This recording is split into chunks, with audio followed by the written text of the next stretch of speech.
Did you know that only 1 in 5 men, and 1 in 3 women, ever reach the age of 90?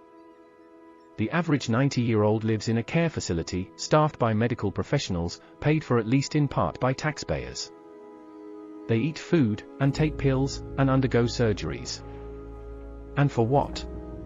They've already had 90 years of life.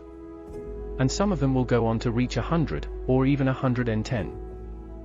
If those years didn't come at the cost of resources that could have gone to people who need them more, it would not be a problem. But the fact of the matter is, they do. Is it so radical to suggest we humanely euthanize people at 90? Some people may have objections to this plan. And I get it. You're used to the existence of old people.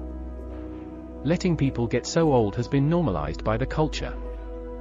But other than normalization, can you actually articulate a single reason to allow such waste? One reason to tolerate the staggering selfishness and inequality?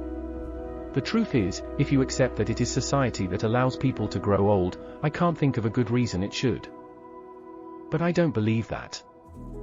A select few things are under the purview of society.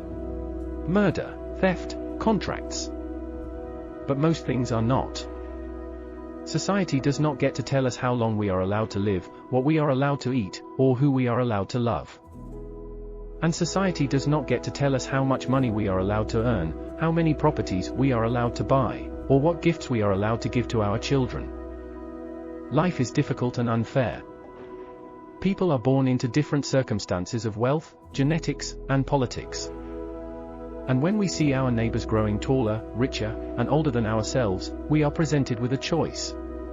We can try to bring ourselves up, or we can try to bring our neighbors down.